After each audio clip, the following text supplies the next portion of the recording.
Good morning, UUMAN. I'm Greg Wagner, a UUMAN member. On behalf of Reverend Dave Dunn, Director of Religious Exploration Lexi Tagney Brown, Music Director Alex Peach, and my fellow worship associates, and the dedicated team that is making today's live stream possible, I would like to welcome you to the Unitarian Universalist Metro Atlanta North congregation, which we lovingly call UUMAN. We are a liberal faith community with a mission to nurture our spirit, strive for justice, and transform the world. No matter who you are, who you love, or where you are on your spiritual journey, you are welcome here. If there's any of you visiting us for the first time feel comfortable doing so, please identify and introduce yourself so we can worship with one another as friends. Are there any first-time visitors on my left? Welcome. And on my right? Hi, I'm Ann. This is Jeff, my husband. Happy to be here today. Welcome. It's good to have you. We have, now for announcements, we have a few adult enrichment offerings this morning. Please refer to your order of worship, order of service for the class locations. We're going to have Sunday service reflections downstairs in the fellowship hall in room 3, centered leadership downstairs in the fellowship hall in room 1, 30 days of love in room 2, Breeze boot camp for committee chairs in the fellowship hall. Would you like to become a member of UUMAN? If you have taken a UU 101 class or have previous experience with Unitarian Universalism and are able to submit a pledge form, please contact the membership committee at membership@uman.org. Our next new member Sunday will be February 19th, and we would love to include you in the ceremony. Our religious exploration team would also like to announce that we are offering a play group for youth during service in the Discovery Hall. It's a big deal. For youth religious exploration this morning, we are offering curriculum Discovery Hall at 11:15 a.m. And now we have an announcement from the stewardship team.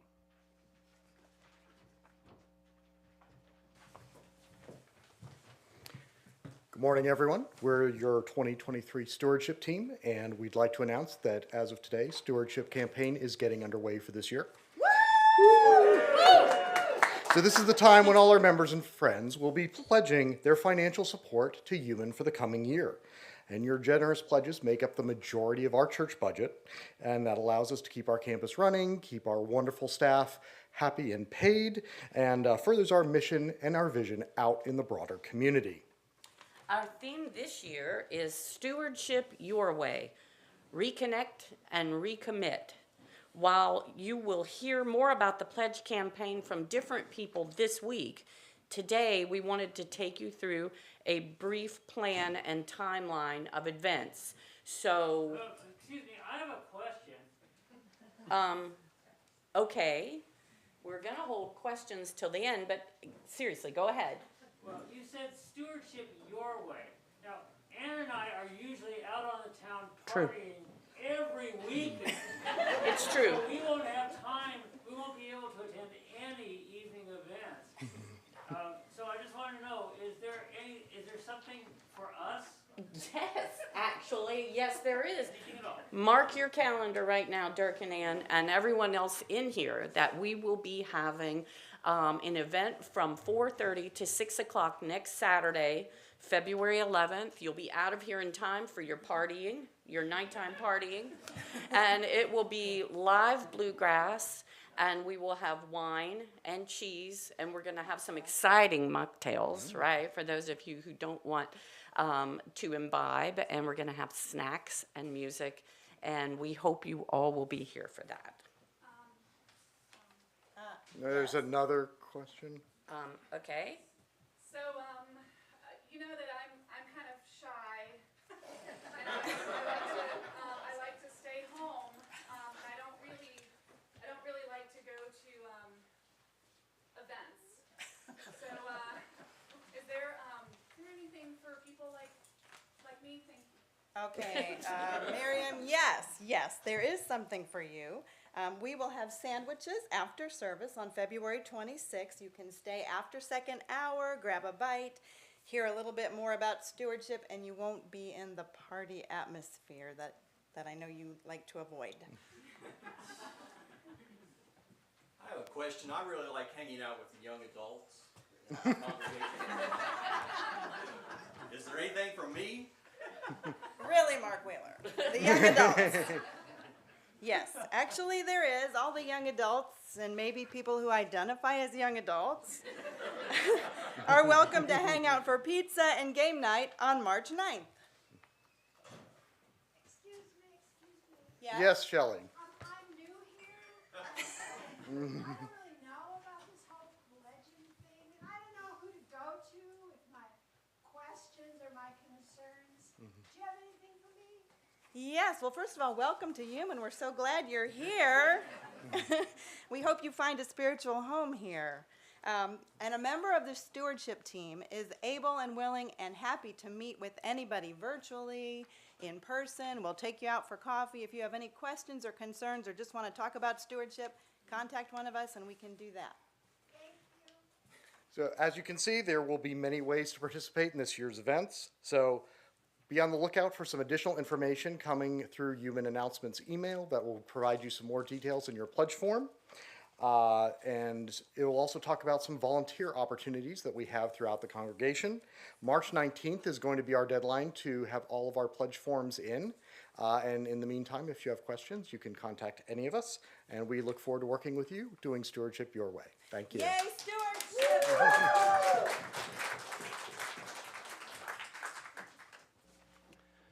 Thank you. For those who are visiting, this isn't where we normally do service. We have a beautiful sanctuary back there, but it flooded a few weeks ago, so we're in here and we're doing the best we can. If there are any spare seats, there's 2 seats here. I see one there, and if anyone could raise their hand if there's a spare seat. Wow, there's like 4, 3 up here and 1 in the back. But anyway, you're welcome to stand in the back as well.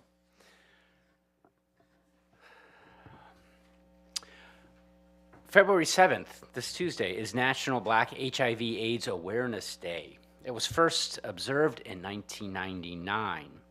It's a day to acknowledge how HIV disproportionately affects Black people.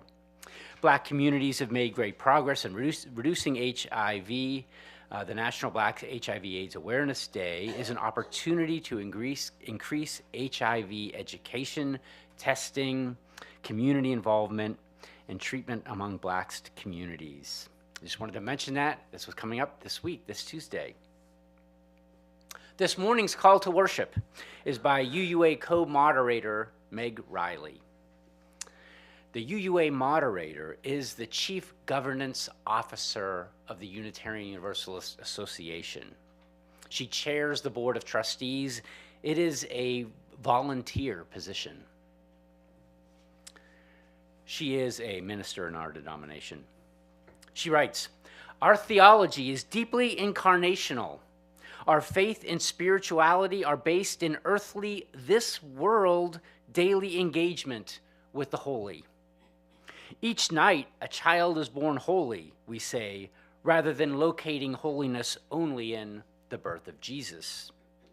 There is a priesthood of all believers, we say, rather than locating all wisdom only in those who are ordained.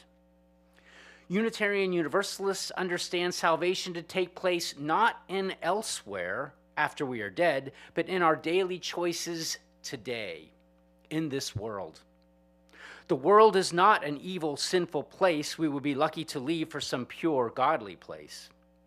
Come what may after our deaths, we have cast our lot with those gods and mortals committed to creating together what is holy right here.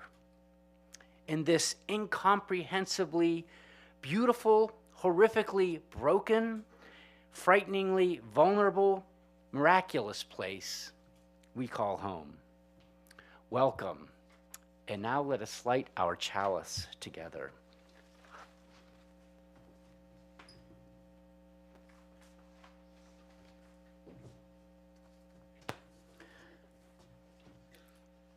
What is distance but a failure of light? Light pulled to its listless terminus, a rope grown heavy with reaching. Take, for instance, the third and fourth folds of mountain, how pale, like lips bruised blue with need of breath, how from my distant seat behind this window, these peaks lose laurels and pines, rivers and vines, courageous greens that never feared to be so gray. And what of your window, where the light fails me entirely, where you read these lines? Despite this failing, friend, let us tie each frayed photon into a new far-reaching braid. Light needs such quiet, gentle work.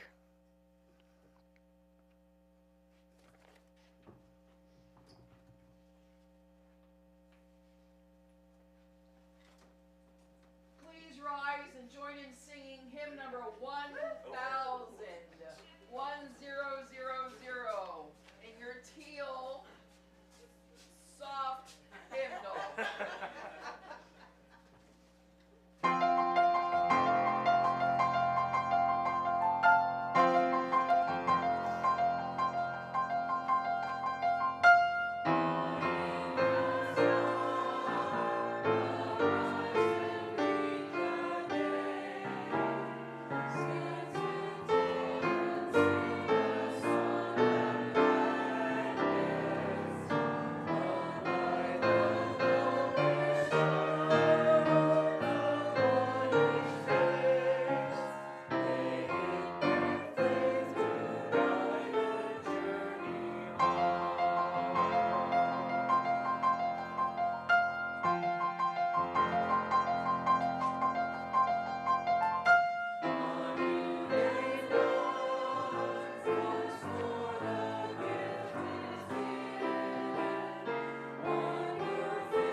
This story comes from the Wabanaki Confederacy.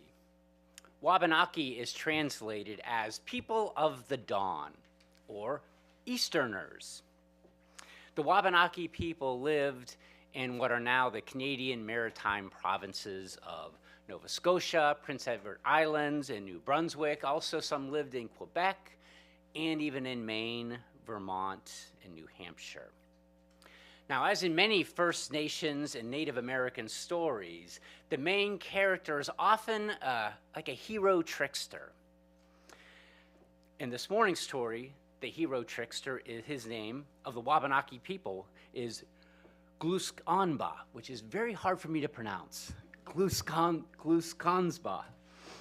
Anyway, he's the principal trickster who appears in many Wabanaki stories. So it was the middle of winter, and there wasn't much going on. So Gluskanba went to just around the different villages in the Confederation visiting his friends. But eventually he made his way home, and he went into the wigwam of his grandmother, and he said, "Hello, grandmother. "Hello, grandson," she said. Then she continued, "It's been a very hard winter.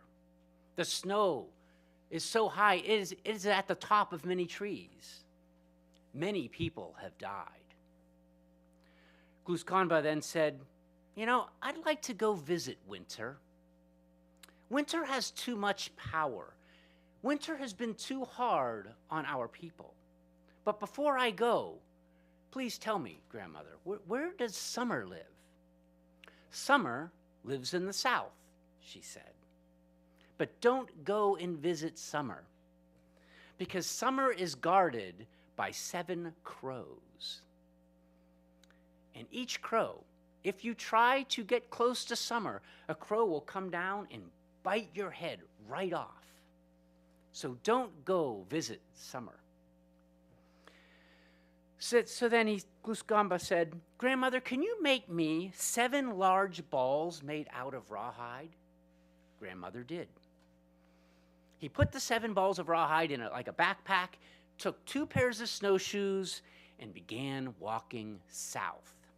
As he walked, the snow became less and less as it got warmer and warmer. And just when his first pair of snowshoes had finally worn out, he was on bare ground. Finally, continuing south, he reached the village of the protectors of the summer. And in the center of the town was a wigwam, and Summer was in there. As he approached the town, he began dancing. He was a very good dancer. And all of a sudden, everyone in the town started to dance with him. And there was a big party going on. And while they were distracted with dancing, he went into Summer's wigwam and stole a piece of Summer and put it in his backpack. Well, then he began to run out of the village, trying to make an escape. But the crows came after him. The first crow swooped down, bit his head, and plucked it right off. "I got him," said the crow. But little did they know that before he started running, he took one of those rawhide balls, put it on top of his head, and the crow actually got that rawhide ball, not his head. The second crow takes off, again, plucks his head right off. "I got him." But again, it was the second rawhide ball. This happened again and again and again until all 7 crows were carrying these rawhide balls, and there were no crows left to get him. That's how he made his escape.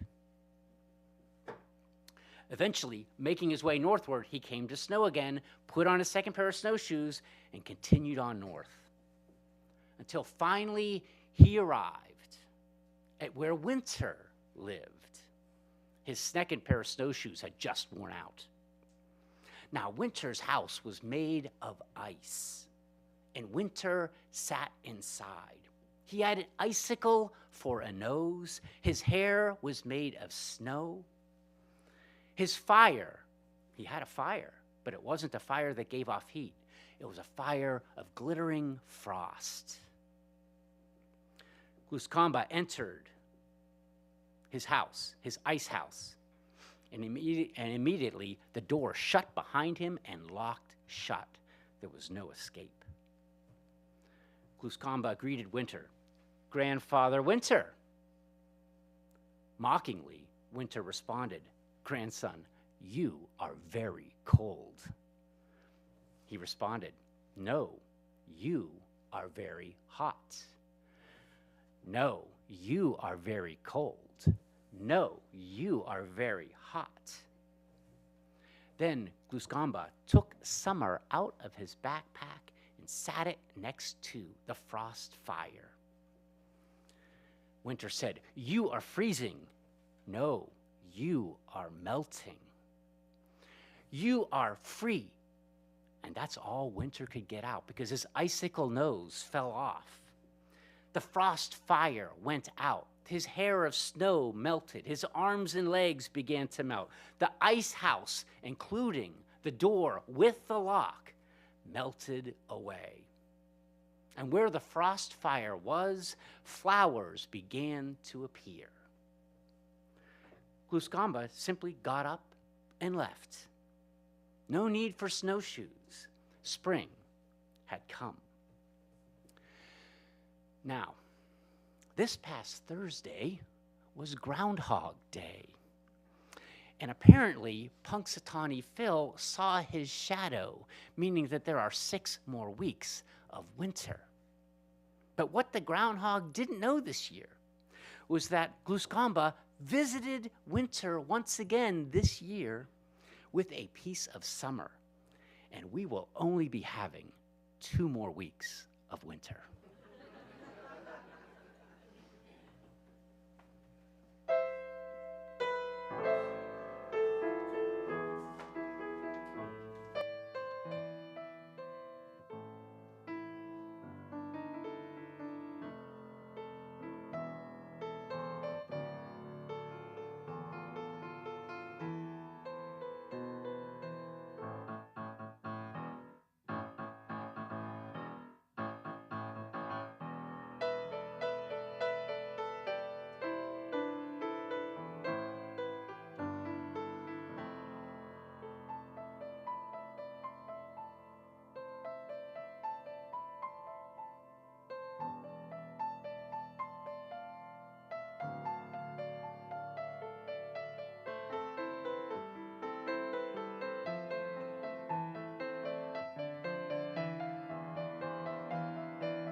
At this point in our service, we share our joys with each other to magnify them, and our sorrows to divide the weight of their pain.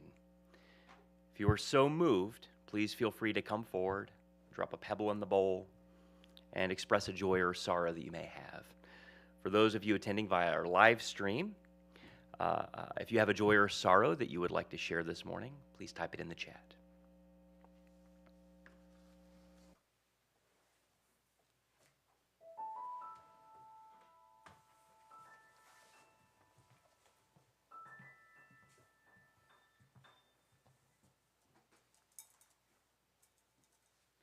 I'm it? Nobody else? Well, okay. I have 2 pebbles.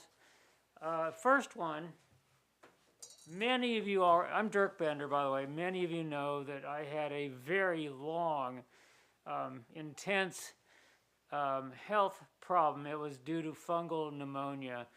Anne calculated, she kept track. I have no way of remembering because I was in and out of even proper mental state during the time. Between November and January, she calculates that I was in either the hospital or inpatient rehabilitation for 55 days.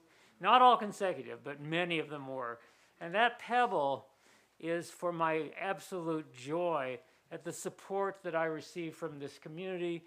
You know, I had visitors. I also had cards. I had texts. I tried to acknowledge all the cards that came in.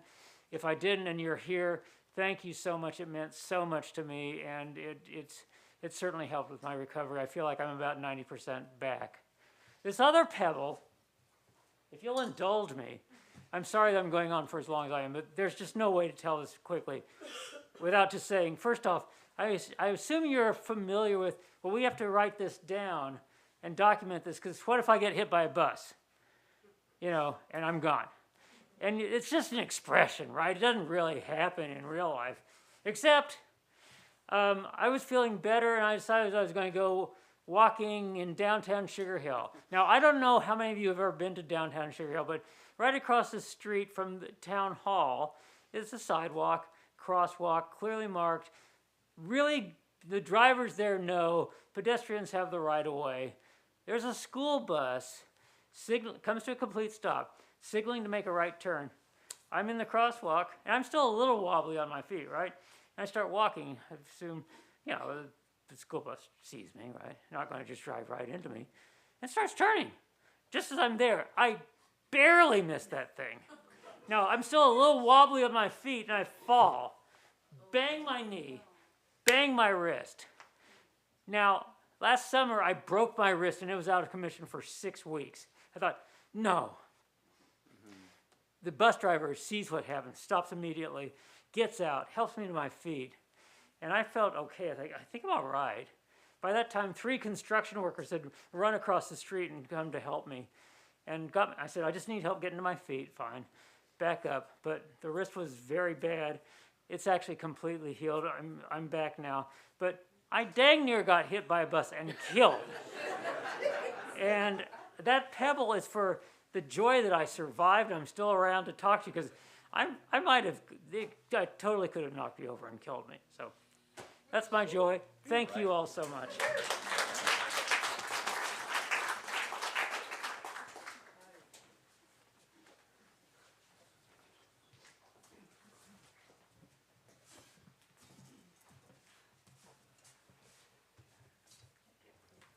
I think I mentioned last time we were here that we had put my mom into hospice, and 4 days later, she passed, and we were fortunate to be there with her in the most peaceful, gentle passing of any human being I've ever experienced. Wonderful. And she's really at peace now, and the family got together, and I just wanted to share that with you. It was a blessing. She was 90. She lived an incredible life. If any of you are interested, if you Google Virginia Richardson obituary, it's in the Washington Post because that's where she's from.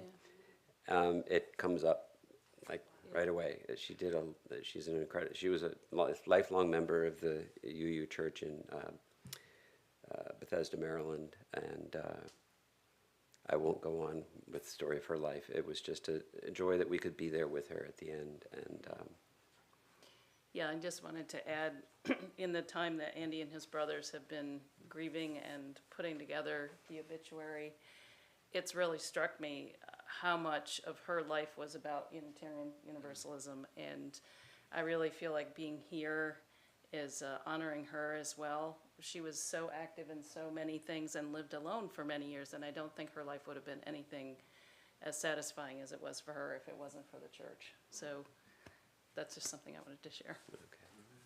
Did you do the pebble? Yes, I did that.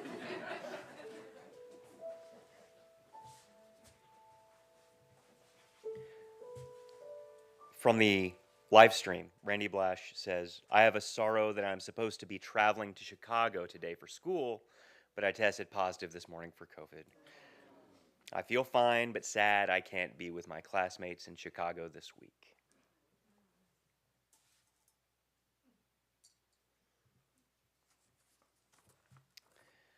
And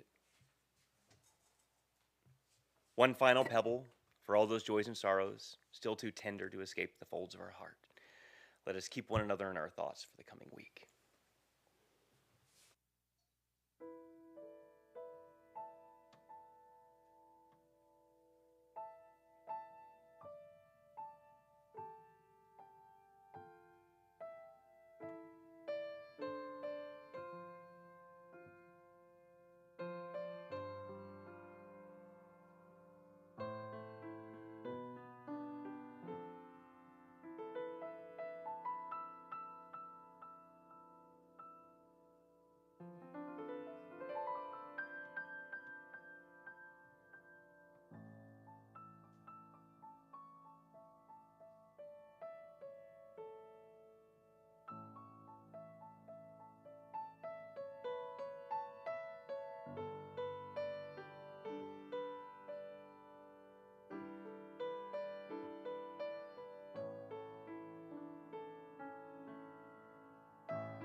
An excerpt from the UUA Board's charge to the Article 2 Study Commission.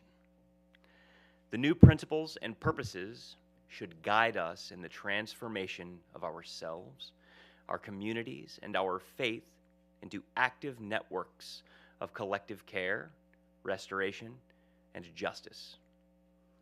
The principles and purposes you will prepare should be a living document that challenges Unitarian Universalists to place the liberation in all its dimensions of all at the center of our lives. They should be honest about our past, name what we are facing and our aspirations and where we hope to be, not just today, but looking out at the horizons.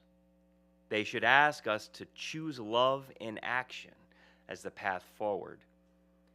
We therefore charge this commission to root its work in love as a principal guide in its work, attending particularly to the ways that we and our root traditions have understood and articulated love and how we have acted out of love.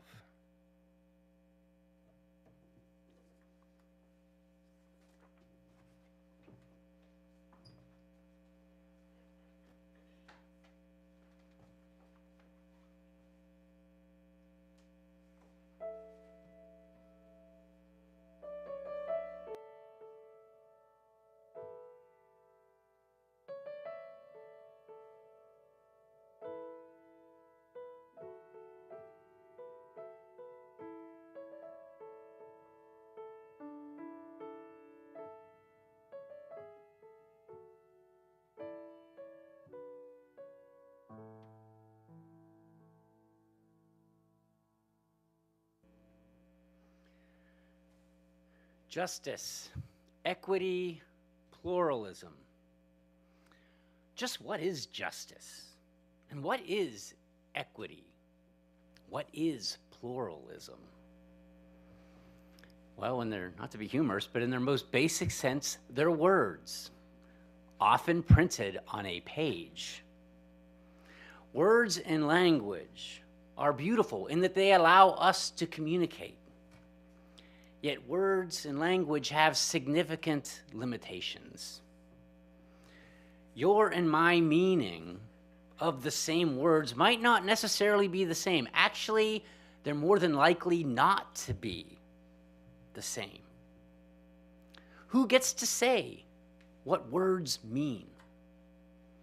There are most definitely people who have a great interest in defining words for us. Politicians, priests, ministers, evangelists, like nothing more to define words for us. Words like democracy, Christian, faith, salvation, prayer. And often they do this in a way to claim ownership of the words. It's a form of control.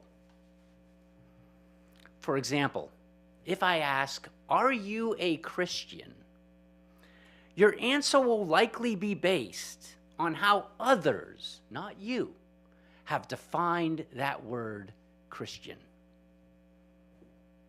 Did you get that definition from the Catholic Church or a Protestant church or a non-denominational evangelical minister, or from the Nicene Creed back in 325 that says we believe in one God, the Father Almighty, maker of heaven and earth, all things seen and unseen, and in one Lord Jesus Christ? That's the nice parts of the Nicene Creed. Is that where you got your definition of Christian? Words have significant limitations, but they are what we use to communicate. Okay? Now we're gonna revisit this topic of words in a few minutes. As I related a couple of weeks ago, the Unitarian Universalist Association's Article 2 Study Commission released its final report after 2 years of work. This report details proposed changes to the UUA bylaws, which will significantly affect our current 7 principles and 6 sources of our faith, our living tradition. Currently, Article 2 consists of the following: the principles, 4 sections, the principles. In that section is also the sources, 6 sources. Section 2, the purposes of the UUA, which is really to support congregations and live its principles in the world. Section 3, the inclusion clause, which means we welcome all people into as Unitarian Universalists. And 4, freedom of belief, which means there's no creedal test to be a UU. As I've said before, outside of the principles section, and which includes the sources, current Article 2 consists of only about 200 words. In the new proposed version, these 3 sections, the purposes, inclusion, freedom of belief, is 270 words. And I'm sure anyone could make a valid argument that the addition or subtraction of any single word or even the placement of a comma could significantly affect the meaning of those articles. I believe that most Unitarian Universalists, when they read those 3 sections, will find them basically, essentially unchanged. However, the purposes section underwent the most significant, the principles section underwent the most significant alteration by this Article 2 Study Commission. But before we begin to explore these alterations, I will read to you a few statements included in the newly proposed version. These are directly from the newly proposed version. Every person has the right to flourish with inherent dignity and worthiness. We covenant to learn from one another in our free and responsible search for truth and meaning. We support the use of inclusive democratic processes. We honor the interdependent web of all existence and acknowledge our place in the great web of life. Sound familiar? The most significant alterations that the Commission is recommending are the replacement of the current principles section in Article 2, which also includes the sources of UUism, with a section called Values and Covenant, and also the creation of a separate section called Inspirations, which is really the sources. Okay, so instead of Article 2 being rooted in a set of shared principles, the proposed version, with love at the center, is rooted in a set of 6 shared values. The current principles are then referenced explicitly or implicitly in alignment with those values. So here is the Commission's thinking on this from the final report. They say, for some, the current principles serve as a theological statement, a personal code of ethics, and a way to evangelize by explaining who we are. For all these reasons, we felt that we would be better served by a structure in which we articulate our shared values and then use these values as the ground for aspirational statements of action. Now, they arrived at these values after countless Zoom meetings and meetings at General Assembly, focus groups on what it means to be a Unitarian Universalist. Thousands of UUs participated in this process. I was on a call with a couple of other UUMAN members who were in one of the calls. But to illustrate this, let me read the text associated with 3 of the values. Equity. We declare that every person has the right to flourish with inherent dignity and worthiness. We covenant to use our time, wisdom, attention, and money to build and sustain fully accessible and inclusive communities. Pluralism. We celebrate that we are all sacred beings, diverse in culture, experience, and theology. We covenant to learn from one another in our free and responsible search for truth and meaning. We embrace our differences and commonalities with love, curiosity, and respect. Justice. We work to be diverse, multicultural, beloved communities where all thrive. We covenant to dismantle racism and all forms of systemic oppression. We support the use of inclusive democratic processes to make decisions. So with these three examples, we see that in the new Article 2, it lists a shared value, followed by a descriptive, clarifying statement, and that being followed by an aspirational action statement grounded in covenant. They've done this for all 6 values. The value itself, clarifying statement, and a statement of aspirational action in covenant. Now keep in mind, for the shared value of justice that I just read, in 2021, the General Assembly specifically charged the Article 2 Study Commission with the following. They said, "We ask Article 2 Commission and the Board to ensure proposed changes in Article 2 include a clear and direct statement that accountable, systemic, anti-racist, and anti-oppressive actions to build beloved community are part of what it means to be a Unitarian Universalist." So by mentioning anti-racism specifically in that description of justice, the commission is merely following what they've been mandated to do by General Assembly in 2021.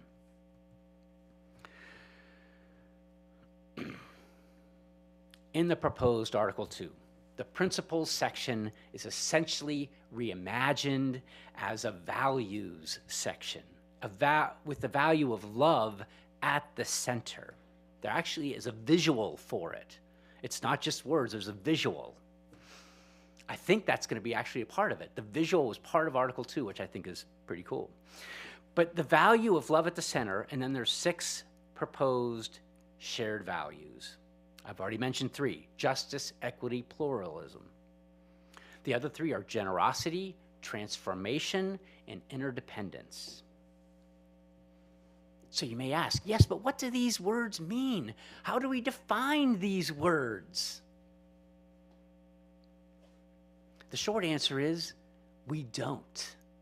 We don't define them. I remember reading about 20 years ago in a UU World article written by Doug Muter, who writes a lot for UU World. He said, when you get out a dictionary, you've pretty much lost the battle. We can't let this be a fight over periods, commas, synonyms. Words are important. Yet rather than attempt to come up with precise definitions of these words, something which we would never agree on, I will encourage you to define these words in your own way, in a way that makes sense to you, so that you can see yourself in there somewhere. And your versions, your definition of these terms will no doubt be different than the definitions carried and held by the person sitting next to you. Let that be a given. As Unitarian Universalists, we accept and honor your definitions, your theology, your pronouns, the whole of you, all the things you are. Justice, equity, pluralism, generosity, transformation, interdependence. May we move forward and build a new way with love at the center.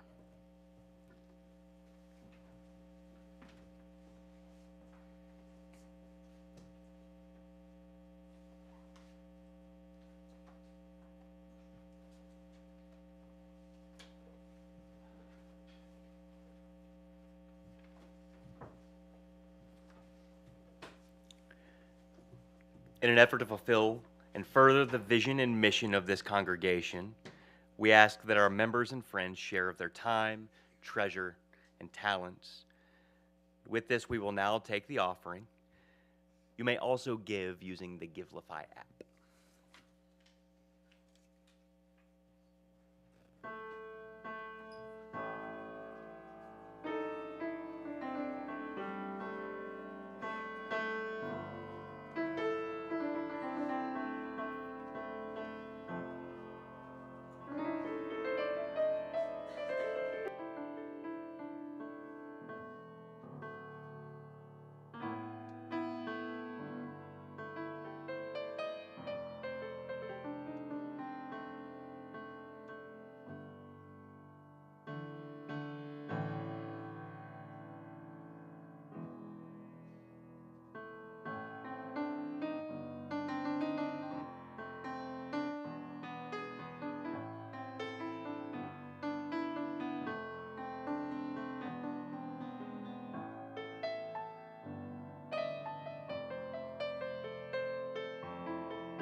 We accept this sacred offering generously given by our beloved members and friends, and may we use it wisely and judiciously in service to our mission.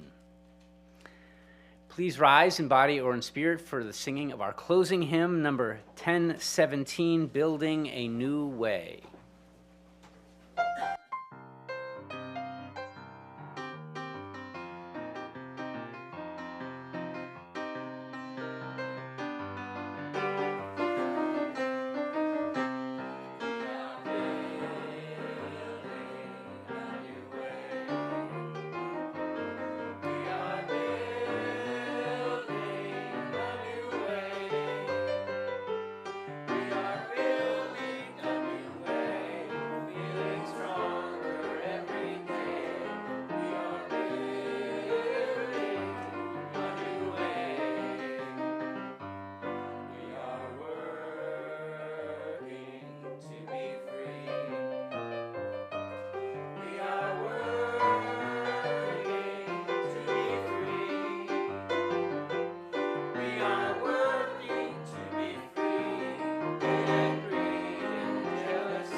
And now we'll extinguish our chalice. We extinguish this flame, but not the light of truth, the warmth of community, or the fire of commitment. These we carry in our hearts until we are together again. Thank you. First, I'd like to thank Greg here. This is his first time leading worship here. Wow. Really great job. Friends, let us tie each frayed photon of light into a new far-reaching braid. Friends, it's time to build a new way. Go in peace and enjoy your week.